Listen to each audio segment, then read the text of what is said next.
Bom, gente, agora que a gente já viu o exemplo lá do sistema de dois níveis, que dá uma ideia bem básica de como é que funciona essa ideia de função de partição, no caso classe, no caso quântico. A gente viu no sistema de três níveis como que a gente tem que tratar das inerescências. Eu vou olhar agora um exemplo um pouquinho mais complicado, que vai deixar claro como é que fica a transição do quântico para o clássico. Eu vou olhar agora o oscilador harmônico quântico. Um único oscilador. E vou olhar também esse oscilador em só uma dimensão, para deixar as coisas simples. Então aqui a gente vai ter basicamente uma hamiltoniana que seria P ao quadrado sobre 2m mais caixas ao quadrado sobre 2. Só que a gente pode só olhar o espectro da minha hamiltoniana, ou seja, eu não estou interessado em saber como que vai ser o espaço, por exemplo, como é que vão ser a cara das funções de onda que vão ser os outros vetores. Eu estou interessado só em saber quem vão ser as energias. As energias vão ser basicamente N, H cortado, ômega, vezes N, mais 1 meio. Onde esse ômega aqui é a frequência natural do que seria o oscilador harmônico clássico, com essas mesmas massa e constante de mola. Então você é basicamente uma raiz quadrada envolvendo a constante de mola e a massa. Também é dado isso daqui. E o N, que seria o número quântico da energia, pode ser 0, 1, 2, qualquer número natural. Então, uma situação em que é infinita o tamanho do meu conjunto de estados, mas ainda estou numa situação discreta. Então, vamos olhar o que vai estar acontecendo aqui. Eu vou ter uma função de partição, z, que vai ser agora uma soma sobre todos os estados. Como eu não tenho nenhuma multiplicidade aqui, eu só preciso somar sobre n. Então, teria n de 0 até infinito, exponencial de menos beta, n. Então, isso aqui vai ser somatório de n de 0 até infinito, exponencial de menos h cortado ômega, n, vezes exponencial de menos h cortado ômega, sobre 2. Agora, isso daqui é uma constante. Do ponto de vista da minha soma, então eu posso passar para fora. Isso aqui vai me dar exponencial de menos h cortado ômega sobre 2, vezes, aqui eu tenho uma soma de que dá uma série geométrica. E a solução dessa série geométrica vai ser simplesmente exponencial de menos h cortado ômega sobre 2, dividido por 1, menos exponencial de menos h cortado ômega. Então, essa daqui vai ser a função de partição para um único oscilador harmônico quântico. Isso daqui vocês provavelmente se lembram da lista, em que a gente tinha exatamente essa energia aqui aparecendo lá. E a razão para isso é que a gente lá estava olhando o número de fótons, aquilo vai ter a ver com a quantização do campo eletromagnético, e o campo eletromagnético vira um grande oscilador harmônico. Então é por isso que essas duas coisas não estão conectadas. Percebi aqui que eu esqueci de colocar os betas. Deveriam ter esses betas aí. Então vamos olhar primeiro como é que ficaria a distribuição do princípio canônico. A gente teria aqui P de equilíbrio. A probabilidade de eu estar no estado que é dado pelo número quântico n vai ser exponencial de menos beta n sobre a função de partição. Então isso aqui vai me dar exponencial menos beta h cortado ômega n vezes menos beta h cortado ômega sobre 2. Agora dividido pela função de partição. Isso aqui vai ser multiplicado por 1 menos e beta h cortado ômega. E depois eu vou dividir por e menos beta h cortado ômega sobre 2. Esse cara corta com esse. E a gente tem aqui a probabilidade de eu ter exatamente o estado N, vai ser E menos beta H cortado ômega N, vezes 1 menos exponencial de menos beta H cortado ômega. Então, agora aqui eu poderia calcular a energia média olhando o que está acontecendo na minha função de partição ou direto da distribuição. Eu vou fazer pela função de partição. A gente teria então aqui tornar o logaritmo da função de partição. Isso vai me dar o logaritmo natural da função de partição. Isso vai ser menos beta H cortado ômega sobre 2, menos o logaritmo de 1, menos exponencial de menos beta H cortado ômega. E agora a energia média vai ser menos caudal beta, do logaritmo natural da função de partição. Isso daqui vai dar H cortado ômega sobre 2, que é o termo daqui. E aí a gente tem o termo que está vindo do logaritmo, eu vou ter que usar a regra da cadeia, vai me dar 1 menos E menos beta H cortado ômega, vezes N derivada beta do termo que está dentro do meu logaritmo. Então vai ser 1 menos beta ômega, isso vai me dar o seguinte, energia média vai ser H cortado ômega sobre 2 mais H cortado ômega 1 menos E menos beta H cortado ômega vezes E menos beta H cortado ômega. E agora aqui eu vou fazer exatamente a mesma coisa que eu fiz lá no sistema de 2 níveis. Eu vou comparar a energia dos gaps, que é basicamente H cortado ômega, ou seja, a diferença entre um nível de energia e o outro. H cortado ômega, você tem aqui o fundamental, tem H cortado ômega sobre 2, o seguinte, 3, o outro é 5, e assim por diante. Ou seja, eu preciso de H cortado ômega para fazer uma transição no meu oscilador harmônico. Eu vou comparar isso daqui com a escala de energia térmica, ou seja, KT. Em particular, eu vou olhar para ficar mais adequado com o que está já aqui sendo plotado, eu vou plotar o gap dividido pela escala de energia térmica, que vai ser beta H cortado ômega. Então, vamos multiplicar por beta, dos dois lados aqui, eu vou ter beta vezes U, isso aqui vai ser beta H cortado ômega, definir esse cara como sendo x, H cortado ômega sobre 2, mais beta H cortado ômega, exponencial, de menos beta H cortado ômega, 1 menos E menos beta H cortado ômega. Isso aqui então vai ser x sobre 2 mais x, exponencial de menos x, 1 menos exponencial de menos x. Agora, antes de eu plotar esse gráfico aqui, vamos ver o que seria o resultado clássico. Aqui. O resultado clássico, a gente teria aqui um pequeno interlúdio aqui. A gente teria uma Hamiltoniana, que seria P ao quadrado sobre 2m, mais Kx ao quadrado sobre 2. Eu tenho 2 graus de liberdade. Então, minha energia interna seria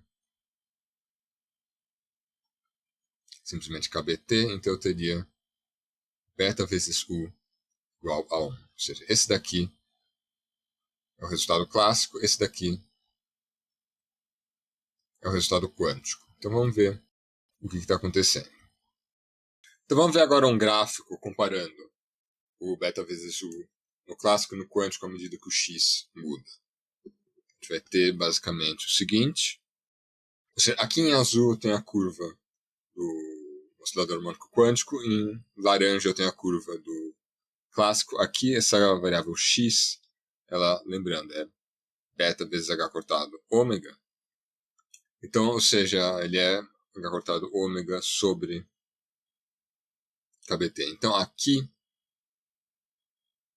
eu estou indo para temperaturas altas e aqui eu estou indo para temperaturas pequenas, desse jeito que eu organizei. Ou seja, à medida que o T vai para zero, esse X vai para infinito, à medida que o T vai para infinito, esse X vai para zero. Então você vê que os dois modelos eles se concordam no limite de altas temperaturas, que de novo é o que a gente tinha visto, por exemplo, no resultado experimental mesmo do gás diatômico, e também lá no modelo de Dulong-Petit. Então, mais ou menos o que está acontecendo é que a mecânica clássica está dando o resultado certo para altas temperaturas. E a razão tem a ver com aquilo que eu comentei no vídeo passado de como que você está enxergando esses gaps de transição entre um estado e o outro. Que quando o kBt é muito maior que o h cortado ômega, que é quando usando essa situação aqui que o x é pequeno, então as energias, né, na escala da interação com o ambiente vai enxergar os níveis de energia do oscilador harmônico assim. Então é como se fosse contínuo, um negócio muito próximo de contínuo. Então isso aqui seria a situação que a temperatura é alta. Se eu estou numa situação de temperatura baixa, eu vou estar vendo os meus gaps assim, ou seja, comparado com o kBt, os gaps são muito maiores. Então agora aqui, isso aqui é claramente uma coisa que não é contínua. Claramente isso daqui é discreto. E você está levando em conta o fato de que não é contínuo, você tem esse desvio todo no resultado. Eu poderia agora também olhar o que está acontecendo com a capacidade térmica. Então vou deixar aqui só o resultado. A capacidade térmica vai ser basicamente ΔU, ΔT. E se você fizer essa derivada toda, o resultado vai ser Kb vezes h cortado ômega sobre kBt ao quadrado vezes aqui, exponencial de beta h cortado ômega sobre exponencial de beta h cortado ômega menos 1 ao quadrado. E agora, se você fizer o gráfico disso daqui, você vai ter uma coisa com a seguinte cara. E aqui, de novo, você vê que para altas temperaturas eu estou na situação clássica e eu tenho alguma coisa completamente diferente no regime de baixas temperaturas. Isso aqui é inerentemente quântico. E isso daqui lembra muito o gráfico que eu passei algumas aulas atrás sobre como é que era a capacidade térmica de um sólido, comparando com a lei de Dulong-Petit. Isso daqui não vai ser uma coincidência. Na verdade, na próxima aula eu vou passar que seria basicamente a versão quantizada daquele modelo lá de Dulong-Petit. A gente vai ver que ele chega numa capacidade térmica exatamente com essa cara que bate muito mais próximo do resultado experimental. Ainda vai ter alguns detalhezinhos que ele pega errado, mas já é muito melhor do que simplesmente falar que é sempre a mesma capacidade térmica, independente da temperatura. Só para terminar essa aula, eu vou revisitar lá aquela ideia do disco, que eu tinha um gás de discos que a gente viu na aula passada, que eu podia ter um gás de discos com raio R, todos eles que não interagentes, dentro de uma caixa que eu estou pensando que eu estou em 2 dimensões. A conta da mecânica clássica era basicamente o seguinte: se o raio era diferente de zero, minha capacidade térmica era 3kB sobre 2 para uma única partícula, e se o raio era zero, a capacidade térmica era kB. E você tentava fazer o limite e o negócio simplesmente não funcionava. Vamos olhar como é que fica, no ponto de vista quântico, esse problema do disco. A gente vai ter lá px² sobre 2, m mais py ao quadrado sobre 2m. E aqui eu vou ter mais um momento angular. E aqui eu preciso ser bastante específico com qual é o operador de momento angular que a gente está trabalhando aqui. Esse daqui é um disco que está girando no plano x, y. Então, é um operador de momento angular na direção saindo para fora do plano. Então, aquele L ao quadrado que aparecia lá na Hamiltoniana clássica, ele não é o L ao quadrado de 3 dimensões. Ele é, na verdade, o Lz ao quadrado, dividido por 2 vezes o momento de inércia. E aqui eu vou escrever explicitamente o momento de inércia, seria mr ao quadrado sobre 2. Aqui a gente tem aquela hipótese que no disco ele é homogêneo. Então isso aqui vai me dar px ao quadrado sobre 2m mais py ao quadrado sobre 2m mais lz ao quadrado. Agora 2i vai ser mr ao quadrado. Então eu vou ter que dividido por mr ao quadrado.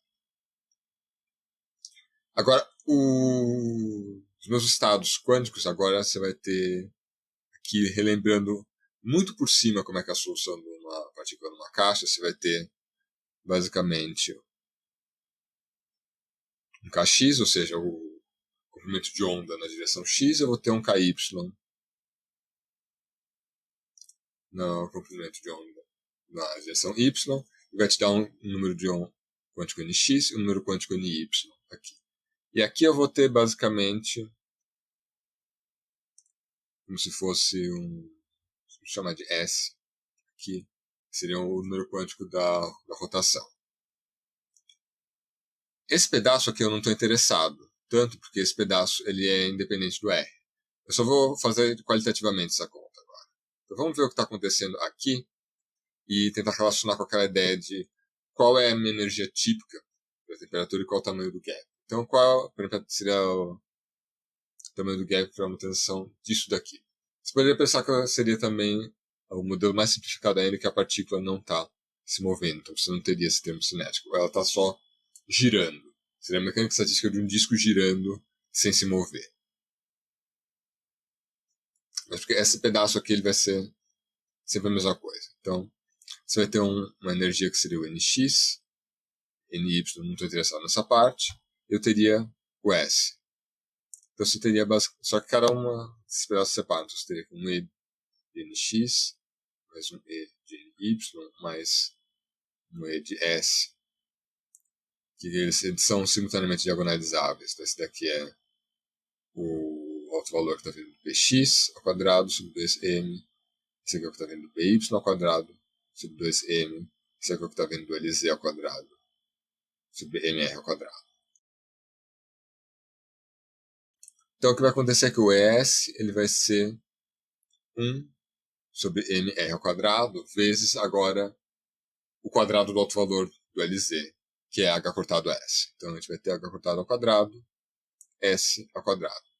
Então você vê que quanta energia eu preciso ir do estado que eu não estou girando, que seria S igual a 0, para ir para o estado minimamente excitado, que eu de fato estou girando. Ou seja, a primeira excitação é que realmente eu começo a usar esse grau de liberdade que eu estou girando no disco. Eu vou ter que ir de S igual a 0 para S igual a 1. O tamanho desse gap vai ser igual a h cortado ao quadrado sobre mr ao quadrado. E aqui a gente tem uma explicação do que está acontecendo. Se o R vai para 0, o gap vai para o infinito. Ou seja, a mesma. Ou seja, se você está sempre com a mesma escala de energia, se o gap é infinito, você não consegue criar uma troca de energia entre o sistema e o ambiente grande o suficiente para você dar essa excitação. Então, quando o R é muito pequeno, é como se esse grau de liberdade não existisse. E aí você está, de fato, nessa situação. Que eu tenho só 2 graus de liberdade, então o calor específico deveria ser KB. Só que o que vai acontecer no caso quântico, quando a gente for fazer essa conta completa, é que essa transição ela é gradual. Ou seja, à medida que o gap vai crescendo, esse grau de liberdade vai se tornando menos e menos relevante. Isso daqui é a mesma coisa que estava acontecendo lá no gás diatômico. No gás diatômico a gente tinha lá o meu calor específico, à medida que a temperatura crescia, a gente tinha 3 patamares, né? 3 meios, 5 meios e 7 meios.